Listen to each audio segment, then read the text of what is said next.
मायावती को मुख्यमंत्री बनाकर हमने गलती कर दी। मायावती सबसे भ्रष्ट सीएम थी। ये शब्द है मथुरा से बीजेपी विधायक राजेश चौधरी के। ये बयान आने के बाद से उत्तर प्रदेश की सियासत में एक नया विवाद खड़ा हो गया। विवाद इतना हुआ कि अखिलेश यादव खुद इस बात का खंडन करते हुए नजर आए और उन्होंने मायावती के समर्थन में बहुत कुछ लिखा। आपको बता दें कि सबसे पहले जब बयान सामने आया तो मायावती का क्या रिएक्शन था। पार्टी को भाजपा के इस विधायक के बारे में ऐसा लगता है कि उसकी अब भाजपा में कोई भी पूछ नहीं रही है, इसलिए वह बसपा प्रमुख के बारे में अनाप शनाप बयानबाजी करके सुर्खियों में आना चाहता है, जो अति दुर्भाग्यपूर्ण है। अब अखिलेश यादव का आभार व्यक्त किया मायावती ने। उससे पहले अखिलेश यादव ने क्या कुछ कहा वो आपको सुनाते हैं। उत्तर प्रदेश के एक भाजपा विधायक द्वारा उत्तर प्रदेश की एक भूतपूर्व महिला मुख्यमंत्री जी के प्रति कहे गए अभद्र शब्द दर्शाते हैं कि भाजपाइयों के मन में महिलाओं और खास तौर पर वंचित शोषित समाज से आने वाले के प्रति कितनी कटुता भरी है।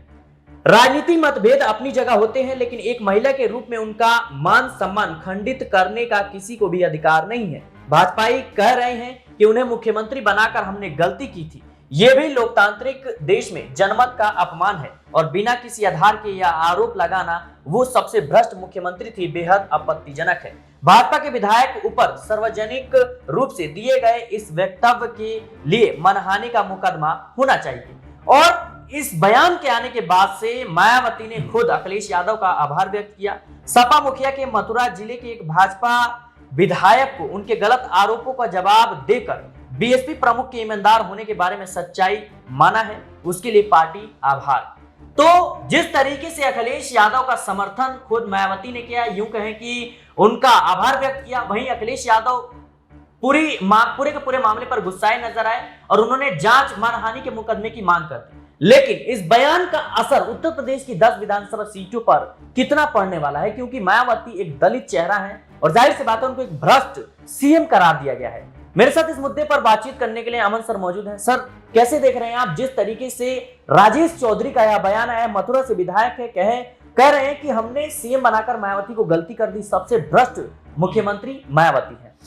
देखिए, पहली बात तो उत्तर प्रदेश के लिहाज से जिस तरह बीजेपी में बौखलाहट दिखाई पड़ती है, तो ये समझ में आता है कि बीजेपी की शायद जमीनी स्तर पर वो पकड़ जो पहले हुआ करती थी वो अब कमजोर हो गई। इसीलिए बीजेपी के नेता इस तरह के अनाप शनाप बयानबाजी करके कहीं ना कहीं खुद को चर्चाओं में लेकर आना चाहते हैं। और जिस तरह का उन्होंने आरोप एक तरीके से मायावती के ऊपर लगाया है, तो मैं जरा उनसे ये पूछना चाहता हूँ कि लगातार 2 बार से कह सकते हैं बीजेपी की सरकार केंद्र में भी है, बल्कि तीसरी बार हो गई है, 2 बार से लगातार उत्तर प्रदेश में भी है, तो ये सरकारें कर क्या रही थी, उनके खिलाफ कोई कार्रवाई क्यों नहीं की? अगर वो इतनी भ्रष्ट थी, इतना पैसा उन्होंने लूटा है, तो आखिर बीजेपी तमाशाबीन क्यों बनी रही? सबसे बड़ा सवाल ये है। और देखिए, दूसरी बड़ी बात कि जिस तरह से मायावती को बीजेपी की बी टीम कहा गया, यही मायावती अगर इंडिया गठबंधन में आ गई होती तो 16 सीटों पर सीधा सीधा बीजेपी को करारी हार मिलती और 2-4 सीटें और भी बढ़ सकती थी। आप जरा अंदाजा लगाइए, 33 सीटों पर सिमटने वाली बीजेपी के हाथ से अगर 20 सीटें और निकल जाती तो कितनी बचती?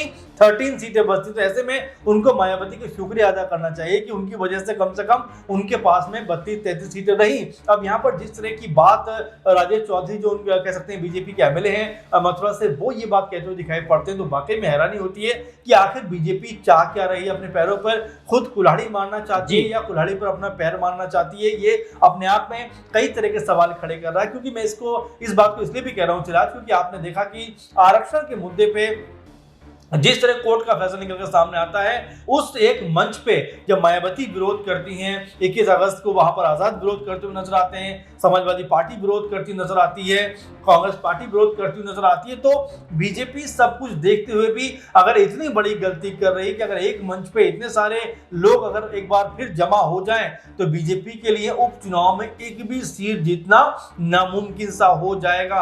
और ऐसे में दलित विरोधी बात करके, क्योंकि मायावती सिर्फ एक महिला मुख्यमंत्री नहीं रही है बल्कि एक दलित महिला मुख्यमंत्री रही है, और बीजेपी के नेता ये बात कहते हुए नजर आ रहे हैं कि उनसे बड़ी गलती हो गई। तो भाई आपके साथ जो दल आपको मुख्यमंत्री आपके पार्टी के कह सकते नेता मोदी जी को अगर पीएम बनाते हैं तो कल उनसे भी गलती हो जाएगी, ये भी कहकर वो पीछे हट सकते हैं। और साथ में अगर राष्ट्रपति द्रौपदी मुर्मू को बनाया गया है तो कल के बीजेपी के नेता ये भी कहेंगे कि हाँ एक और गलती हो गई। तो इस तरह की बातों को जिस तरह से बीजेपी नेता करते हुए नजर आ रहे हैं, रखते हुए नजर आ रहे हैं, वो कई तरह के सवाल उन्हीं के ऊपर खड़े करता है कि आखिर एक महिला के ऊपर और खासकर दलित वर्ग से आने वाली महिला के ऊपर इस तरह की टिप्पणी करने का मतलब ये है कि कहीं ना कहीं वो उस समाज को भी अपमानित करना चाहते हैं। जी बिल्कुल, कहीं ना कहीं ये विवादित बयान तो है ही, क्योंकि जिस तरीके से एक महिला मुख्यमंत्री को लेकर के जो बयान भारतीय जनता पार्टी के एमएलए द्वारा दिया गया है, जाहिर सी बात है कि इसका प्रभाव उपचुनाव पर भी देखने को मिलेगा, क्योंकि उत्तर प्रदेश की 10 विधानसभा सीटों पर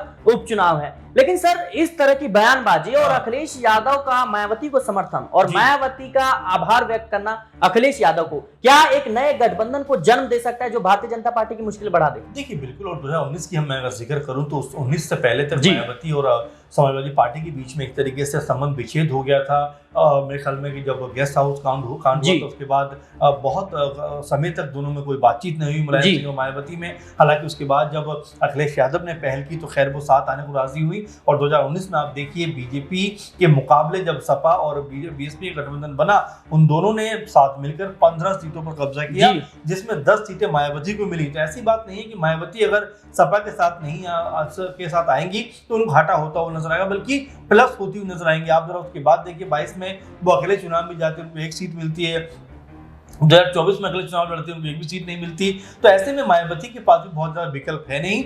हो सकता है कि अब जिस तरह का माहौल बना है उसमें मायावती और अखिलेश यादव एक नाव पर एक कश्ती पर सवार होते हुए नजर आ जाएं।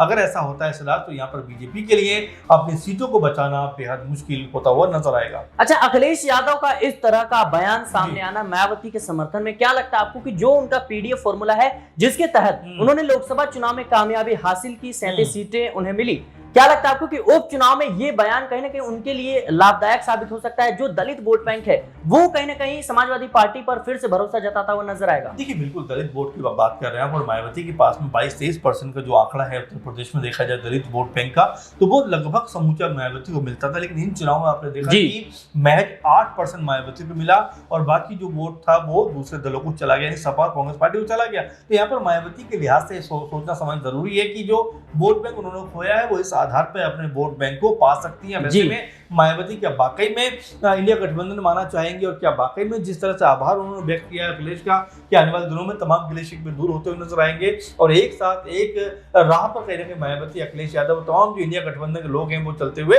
नजर आएंगे। जी बिल्कुल, कहीं ना कहीं जिस तरीके से लगातार उत्तर प्रदेश की सियासत में एक नया विवाद छिड़ गया, अब मायावती को भ्रष्ट करार दिया भारतीय जनता पार्टी के एमएलए ने। लेकिन जिस तरीके से उत्तर प्रदेश की 10 विधानसभा सीटों पर उपचुनाव है और अखिलेश यादव ने मायावती का समर्थन कर दिया है, बसपा ने भी खुद अखिलेश यादव का आभार व्यक्त किया है, कहीं ना कहीं उत्तर प्रदेश की सियासत में अब एक बड़ा उलटफेर हो सकता है, क्योंकि भारतीय जनता पार्टी लगातार तमाम मुद्दों के तहत उस उपचुनाव की तैयारी कर रही है। लेकिन बसपा प्रमुख के खिलाफ यह बयानबाजी कहीं ना कहीं भारतीय जनता पार्टी के लिए अब मुश्किलें खड़ी करने वाला है। फिलहाल के लिए इस रिपोर्ट में इतना ही। देश और दुनिया की तमाम खबरों के लिए बने रहे नेक्स्ट 9 पॉलिटिकल बाइट के साथ।